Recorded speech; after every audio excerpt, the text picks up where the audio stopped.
नमस्कार दोस्तों, प्रदीप श्रीवास्तव बोल रहा हूँ। Welcome to my channel. देखिए, इलेक्ट्रिक व्हीकल्स जो हैं हर जगह बढ़ती जा रही हैं। हम जब भी बाहर निकलते हैं तो हम देखते हैं कि इलेक्ट्रिक स्कूटर्स दिखते हैं, इलेक्ट्रिक रिक्शास दिखते हैं, इलेक्ट्रिक पैसेंजर कार्स दिखते हैं, इलेक्ट्रिक बसेस दिखते हैं। सो ये इलेक्ट्रिक व्हीकल मार्केट इंडिया में जो है एक स्टैगरिंग उसमें बढ़ रहा है। पिछले साल की अगर हम देखें तो पिछले साल से इस समय इलेक्ट्रिक पैसेंजर व्हीकल्स 91% बढ़े, right, which is a big big number, मतलब ऑलमोस्ट डबल हो गए। So federation of automobile dealers association के हिसाब से सेल्स जो है 90,996 यूनिट्स पहुंच गई है। सो ये बूमिंग शिफ्ट जो इलेक्ट्रिक मोबिलिटी के लिए इंडिया में हो रहा है, इसको समझना बहुत जरूरी। कौन कौन सी कंपनीज इसमें कंट्रीब्यूट कर रही हैं उसके बारे में समझना जरूरी है, जिससे कि हम अपनी अपॉर्चुनिटीज़ को ढूंढ सकें और इसको ठीक से समझ सकें। तो ये इंटरेस्टिंग टॉपिक को अंत तक देखिएगा। देखिए, जो इलेक्ट्रिक व्हीकल की सेल्स है इंडिया में, मैंने जैसे आपको बताया, ऑलमोस्ट डबल हो गई है और आगे ये 66% की ग्रोथ रेट से CAGR से बढ़ने की उम्मीद है। इनफैक्ट मेरे को तो लगता है इससे ज़्यादा होगी, बट एनीवेज जो मेरे को पता है उसके हिसाब से 66% से ज़्यादा बढ़ने की उम्मीद है। अभी रिसेंटली कंज्यूमर का जो इंटरेस्ट है और क्लाइंट के बारे में जो कंसर्न है वो बढ़ने लगा है, जिसके वजह से इसकी डिमांड जो है और बढ़ती गई है, राइट। अभी ये माना जाता है कि जो 2024 में EV सेल्स जो है वो 4 out of total passenger vehicle sales में नजर आएगी, बिकॉज नए एंट्रेंट्स आएंगे, गवर्नमेंट की सब्सिडीज और बढ़ेंगी। तो one of the 4 passenger cars would be electric vehicles, that is what is estimated, right. It may be true और not, I don't know, but that is what is estimated. By 2030, EVs are expected to represent nearly one third of the India's passenger vehicle market, which means a robust long growth trajectory in the country's automobile sector. So जो automobile sector है उसकी तो growth होगी और EV sector की जो growth है वो नियरली इतनी ज़्यादा होगी कि 1/3 ऑफ पैसेंजर व्हीकल्स जो हैं आपको इलेक्ट्रिक व्हीकल्स नजर आएंगी, राइट। सो ये बहुत बड़ा सिग्नल है कि इसमें ग्रोथ इतनी है और अपॉर्चुनिटीज़ भी उसी तरह से। जब ग्रोथ होती है तो अपॉर्चुनिटीज़ आती हैं, क्योंकि जो भी कंपनीज इसमें कंट्रीब्यूट करती हैं, जो भी कंपनीज कहीं ना कहीं इसकी ग्रोथ में कंट्रीब्यूट करती हैं, बाइंग और ट्रेडिंग और whatever, they eventually lead to a lot of sales which leads to a lot of opportunities, right. और आप लास्ट महीने में, मतलब in the last month itself, government ने ऑलरेडी EV पे इंपोर्ट टैक्सेस को कुछ मॉडल्स पे कम कर दिया है, जिससे कि कुछ कार मेकर्स जो हैं कमिट कर सकते हैं इन्वेस्ट करने के लिए एटलीस्ट $500 मिलियन। जो भी $500 मिलियन इन्वेस्ट करने के लिए तैयार हैं, उनकी जो है गवर्नमेंट ने EV इंपोर्ट टैक्सेस को थोड़ा सा कई मॉडल्स पे रिड्यूस कर दिया है और they have to start manufacturing within 3 years. So ये एक बहुत बड़ा मूव है गवर्नमेंट की तरफ से, वो जो पिछले महीने ही हुआ है, ठीक है। टेस्ला की प्रोडक्शन जो है राइट हैंड ड्रिवन कार्स के लिए जर्मनी में ऑलरेडी होनी चाहिए, जो कि एक्सपोर्ट होगी इंडिया के लिए, राइट। वियतनाम का एक ऑटोमेकर है जिसको विनफास्ट बोलते हैं, इसने ऑलरेडी जो है $2 बिलियन कंट्री में इन्वेस्ट करने की कमिटमेंट दी है और उसका फैक्ट्री जो है तमिलनाडु के एक साउदर्न स्टेट में लगने की उम्मीद है, राइट। जो इंफ्रास्ट्रक्चर है और कंज्यूमर ट्रैक्शन है वो दिन पर दिन बढ़ता जा रहा है और कोई दूर नहीं है कि चाइनीज़ ब्रांड्स भी इंडिया में आ जाएंगी, जिससे Xiaomi हो गया जो इलेक्ट्रिक कार्स में मशहूर है, वो भी इस कंट्री में आने के लिए तैयार है।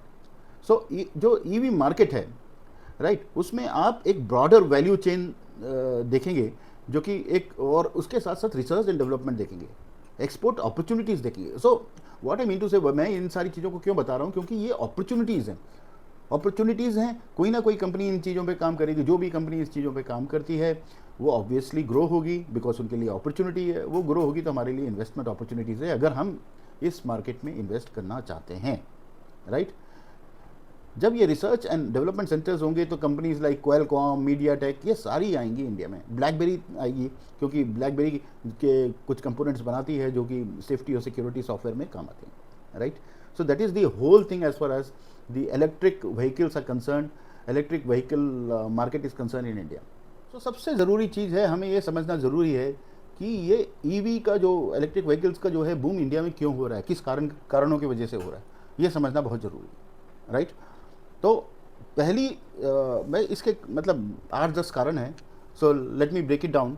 And put it up to you, right. The first thing is incentives जो है इसकी एडॉप्शन को बढ़ा रही हैं, राइट। गवर्नमेंट जो है काफ़ी अच्छे अच्छे डील्स, इसको बोलते हैं स्वीट डील्स, जो है ऑफर कर रही है ईवी व्हीकल्स में। जैसे एक स्कीम है FAME2, FAME2, राइट, जिससे कि affordable, making them way more affordable than their gasoline powered components. So सबसे बड़ी चीज़ ये है कि इससे क्या है, कॉस्ट बैरियर जो है रिड्यूस होता है और ट्रेडिशनल फ्यूल व्हीकल्स से।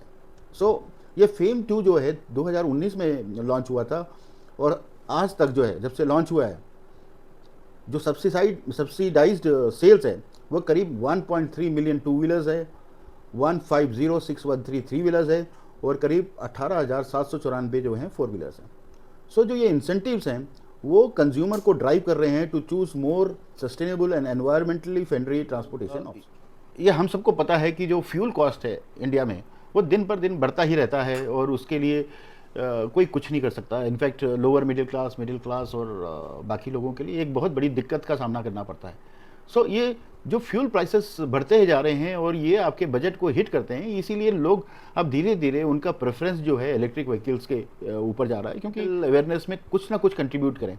सो अगर आप इलेक्ट्रिक व्हीकल यूज़ करते हैं तो उससे एनवायरनमेंट जो है वो बेटर रहता है, मतलब एक क्लीनर मोड ऑफ ट्रांसपोर्टेशन का ऑप्शन माना जाता है। क्योंकि इंडिया में पॉल्यूशन जो है एस्केलेट करता रहता है, और इलेक्ट्रिक व्हीकल्स जो हैं एक अल्टरनेटिव, बहुत अच्छा अल्टरनेटिव है कि ये पॉल्यूशन को कम करे। इसके वजह से जो है काफ़ी लोग प्रेफर कर रहे हैं, और सिर्फ ये लोग नहीं प्रेफर कर रहे हैं। इनफैक्ट आप अगर आप देखें तो जितने कमर्शियल एस्टेब्लिशमेंट्स हैं जहाँ पे भी व्हीकल का यूसेज ज़्यादा है, या उनका जो ऑपरेशनल मॉडल है वो है, तो इलेक्ट्रिक व्हीकल्स को ही वो धीरे धीरे इलेक्ट्रिक व्हीकल्स को शिफ्ट हो रहे हैं। बिकॉज एक तो एनवायरमेंटल अवेयरनेस को कर रहा है, ऊपर से ऑपरेशनल कॉस्ट कम है, ऊपर से क्लीन मोड ऑफ ट्रांसपोर्टेशन लगता है। सो that is the important thing. दूसरा जो सेकेंड इंपॉर्टेंट पॉइंट है वो है कि जो गवर्नमेंट की तरफ से एनहेंस्ड पॉलिसी सपोर्ट मिल रहा है, राइट। सब्सिडीज़ के अलावा गवर्नमेंट जो है काफ़ी सारे एडिशनल मेजर्स कर रही है जिससे कि ईवी एडॉप्शन जो है एक्सीलरेट हो, right. For example substantial tax breaks कर रही है, रजिस्ट्रेशन प्रोसेस को स्ट्रीमलाइन कर रही है, जिससे कि एक रेड कारपेट वेलकम मिले इलेक्ट्रिक व्हीकल्स खरीदने वालों को, राइट। तो गवर्नमेंट ने अभी रिसेंटली एक स्कीम भी अनाउंस की है जिसका नाम है EMPS का मतलब है electric mobility promotion scheme, right. ये 2024 में ही लॉन्च हुई है। ये स्कीम ये एम करती है कि ये इलेक्ट्रिक टू व्हीलर और थ्री व्हीलर इन दोनों को प्रमोट करने के लिए बनाई है, और इसके लिए गवर्नमेंट ने 500 करोड़ का फंड्स एलोकेट किए, राइट। ये जो स्कीम है, this will offer a subsidy on EVs to up to ₹10,000 on two wheeler, 25,000 पर light three wheeler. Light three wheeler का मतलब हो गया ई रिक्शाज, और and about 50,000 for heavy three wheelers, means autos and commercial units. ये government जो है कि कोई ना कोई नई पॉलिसी निकालती रहती है जहाँ पे वो इसको मोटिवेट कर रही है, और मतलब इस तरह से कर रही है कि ईवी एडॉप्शन जो है एक्सीलरेट हो। ये दूसरी इंपॉर्टेंट चीज़ है जिसके बारे में हमें पता होना चाहिए। तीसरी इंपॉर्टेंट चीज़ जो है एक्सपैंडिंग व्हीकल चॉइसेस। व्हीकल के चॉइसेस काफ़ी ज़्यादा बढ़ गए हैं। काफ़ी सारे आपने देखा होगा, पहले एक दो कंपनीज आई थी जो इलेक्ट्रिक व्हीकल्स बना रही थी, अब काफ़ी सारे इंडियन ऑटो मेकर्स जो हैं इस शिफ्ट का बेनिफिट लेना चाह रहे हैं, वो अपने पोर्टफोलियो को ब्रॉडन कर रहे हैं और wider variety of electric models बनाएं। कंज्यूमर्स के पास एक बहुत बड़ा चॉइस है कि कौन सी इलेक्ट्रिक व्हीकल लेनी है, और उनके बजट और उनके रिक्वायरमेंट के हिसाब से सूट करता है। देखिए, ये इंपॉर्टेंट पॉइंट है कि ईवी की जो टेक्नोलॉजी है वो धीरे धीरे जो है काफ़ी ज़्यादा प्रोग्रेस हो रही है, राइट। इसके वजह से जो है लोगों का इंटरेस्ट भी इसमें बढ़ता जा रहा है, क्योंकि बैटरी की लॉन्ग लाइफ जो है अब बढ़ती जा रही है, काफ़ी ज़्यादा टेक्नोलॉजी आने लगी है, और उसकी वजह से लोगों की इंटरेस्ट जो है in buying the electric vehicles is increasing, because उनको इंफ्रास्ट्रक्चर डेवलपमेंट काफ़ी दिखता है। उनको दिखता है कि हर जगह जो है अर्बन एरियाज़ में अब ईवी चार्जिंग स्टेशन बन रहे हैं, राइट, और इसके वजह से मेजर हाईवेज़ पे बन रहे हैं, तो जो रेंज एंग्जाइटी है वो एलिवेट हो गया, जिसके वजह से इलेक्ट्रिक स्कूटर्स और इलेक्ट्रिक कार्स की जो है सेल जो है बढ़ रही है और बढ़ेगी, राइट। ये इंपॉर्टेंट पॉइंट है। ये भी बहुत ज़रूरी रही है कि इसकी एडवोकेसी और अवेयरनेस कैंपेन्स चल रही हैं, राइट। लोगों को याद दिलाया जा रहा है कि इलेक्ट्रिक व्हीकल्स जो हैं बहुत ज़रूरी है हमारे लिए, और इसके लिए एजुकेशनल प्रोग्राम्स भी बनाए जा रहे हैं कि इलेक्ट्रिक स्कूटर्स किस तरह से एनवायरनमेंट के लिए बेटर हैं और किस तरह से ये पैसे बचा सकते हैं, मतलब आपके कॉस्ट को बचा सकते हैं। सो इसके वजह से भी उसका जो है it's fuelling the growth of the vehicles, right. जैसे मैंने पहले भी बताया कि कॉरपोरेट में जो कॉरपोरेट्स हैं उसमें भी फ्लीट्स और इंसेंटिव्स स्टार्ट हो गए हैं। लोग कॉरपोरेट्स भी जो हैं अपने यूसेज के लिए इलेक्ट्रिक व्हीकल्स को यूज़ करना स्टार्ट कर रहे हैं। कई ऐसे इंडस्ट्रीज़ हैं जैसे लॉजिस्टिक्स हो गया, राइट, फूड डिलीवरी सर्विसेज हो गए, जहाँ पे डिलीवरी बॉयज़ का रिक्वायरमेंट होता है, डिलीवरी व्हीकल्स की रिक्वायरमेंट होती है, वो ऑलरेडी इलेक्ट्रिक व्हीकल्स के लिए शिफ्ट होने शुरू हो गए। सो कॉरपोरेट्स भी काफ़ी सारे जो हैं इंसेंटिव्स देने लगे हैं अगर उनके एम्प्लॉयज़ जो हैं इलेक्ट्रिक व्हीकल्स का इस्तेमाल करते हैं, राइट। गुड न्यूज़ ये है कि ये इलेक्ट्रिक व्हीकल सिर्फ कार्स के लिए सीमित नहीं है, टू व्हीलर्स सेगमेंट में भी काफ़ी ज़्यादा इंप्रेसिव ग्रोथ है, राइट। इलेक्ट्रिक मोटरसाइकिल्स और स्कूटर्स जो हैं 33% का ग्रोथ इसमें नज़र आया है और करीब 9,10,000 यूनिट्स जो हैं सेल हुए हैं। कंपनीज ओला इलेक्ट्रिक, टीवीएस मोटर कंपनी इस सेगमेंट को लीड करते हैं और इसमें एक ट्रांसफॉर्मेशन शिफ्ट हो रहा है। सो ये भी एक ज़रूरी बात है कि इलेक्ट्रिक व्हीकल्स में इलेक्ट्रिक पैसेंजर कार्स के अलावा इलेक्ट्रिक टू व्हीलर्स भी जो हैं काफ़ी बड़ा रोल आगे प्ले करने वाले हैं। इनफैक्ट इसमें जो है ज़्यादा मुझे ग्रोथ नज़र आती है आगे आने वाले सालों में, राइट।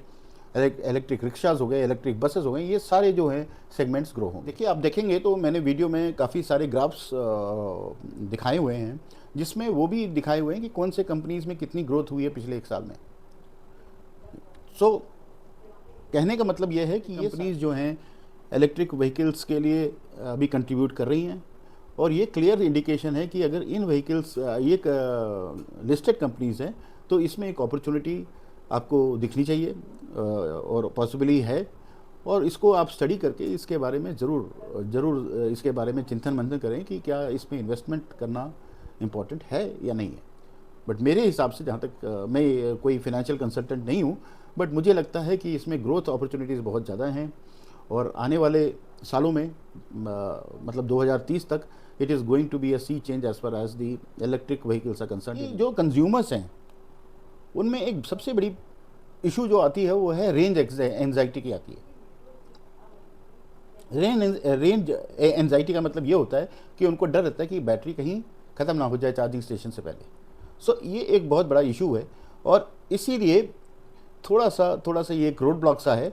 इसीलिए इसमें ज़रूरी है कि चार्जिंग इंफ्रास्ट्रक्चर जो है वो काफ़ी सारी जगह अवेलेबल हों, रूरल, सब अर्बन एरियाज़ और काफ़ी हाईवेज़, इन सब जगह पे अगर होता है तो इसकी ईवी की सेल्स जो है बढ़ना वाजिब है, राइट। सो 2-4 चीज़ें हैं जो अभी अगर ईवी की सेल्स बढ़नी चाहिए। वो तो एक है कि बैटरी टेक्नोलॉजी में काफ़ी सारी एडवांसमेंट होनी चाहिए, राइट, जिससे कि बैटरी जो है एक एफिशिएंट बैटरी हो, फास्ट चार्जिंग इसकी फास्ट हो और काफ़ी देर तक जो है ये लास्ट करे। दूसरा है कि एक्सपेंडिंग दी चार्जिंग इंफ्रास्ट्रक्चर जो है हर जगह अवेलेबल हो जिससे कि इनकन्वीनियंस ना हो, राइट। और तीसरी चीज़ जो है गवर्नमेंट का कंटिन्यूड इंसेंटिव और सपोर्ट रहे जिसके वजह से ये ईवी सेल्स बढ़ना मुमकिन है, राइट। सो दोस्तों कंक्लूजन ये है कि ईवी सेल्स जो है, जैसे मैंने आपको बताया कि कंज्यूमर इंटरेस्ट जो है बढ़ता जा रहा है, कंसर्न अबाउट क्लाइमेट चेंज बढ़ता जा रहा है और ईवी सेल्स ऑलमोस्ट डबल हो गई हैं। अभी जो 2024 का प्रोजेक्शन है वो ये है कि EV sales will constitute 4 of total passenger vehicle sales driven by new entrants and government subsidies, right. So which is a big news, right. सो electric vehicle revolution in India जो है is gaining momentum and 24 will be a testament of its success, right, growth के लिए अच्छा हो। सो एक continued progress रहेगा। Vision ये है कि क्लीनर, ग्रीनर, फ्यूचर डोमिनेटेड जो है वो इलेक्ट्रिक व्हीकल्स का हो और इसके लिए इंडिया जो है एक बहुत बड़ा मार्केट है और इंडिया में काफ़ी सारी ग्रोथ देखने को हमें मिल सकती है, growth which is going to happen. So there is a big shift which is happening in India on electric vehicles and globally भी the scenario is almost overall. कहने का मतलब है कि इलेक्ट्रिक व्हीकल्स जो हैं इसका डिमांड इसका मैन्युफैक्चरिंग, इसका ट्रेडिंग, ये सब जो है इंक्रीज होगा। इससे एसोसिएटेड इससे एसोसिएटेड ऑटो एंसिलरी, इससे एसोसिएटेड बैटरी मैन्युफैक्चरर्स, ये सारे जो डेवलपमेंट, सारी जो कंपनीज हैं, उन सब में ग्रोथ जो है अच्छा खासा होगा। मेरे हिसाब से तो एक्सपोनेंशियली होना चाहिए in the next 3 years। So that is what is expected. So इस पूरे वीडियो का मतलब ये है कि इलेक्ट्रिक व्हीकल्स के मार्केट को इग्नोर नहीं करना चाहिए, इसके बारे में और जानकारी रखनी चाहिए, और इलेक्ट्रिक व्हीकल के मैन्युफैक्चरर्स के जो जो कंपोनेंट्स हैं और जिस कंपोनेंट का जो जो मैन्युफैक्चरर या कंट्रीब्यूटर है उसके बारे में स्टडी करना ज़रूरी है। और जहाँ भी आपको लगे कि ये इन्वेस्टमेंट अपॉर्चुनिटी है, आप उसमें इन्वेस्ट कर सकते हैं। सो मैंने आपको उसके बारे में भी एक आपको वो डिटेल डाला है कि कौन से मतलब मैन्युफैक्चरर कौन है, ऑटो एंसिलरी कौन है, ये सारी चीज़ें मैंने आपको डाला है। तो इसके बारे में आप ज़रूर स्टडी करिए। मुझे आई एम श्योर कि आपको ये वीडियो बहुत पसंद आया होगा, और इसको लाइक करिए, शेयर करिए और सबको सब्सक्राइब करिए, बिकॉज हमें अल्टीमेटली हम सबको जो है इलेक्ट्रिक व्हीकल में शिफ्ट होना पड़ेगा, चाहे वो हाइब्रिड व्हीकल हो चाहे इलेक्ट्रिक व्हीकल हो, but that is the vision of the country and that should be the vision of the consumer. Thank you, नमस्कार, हैव अ गुड डे।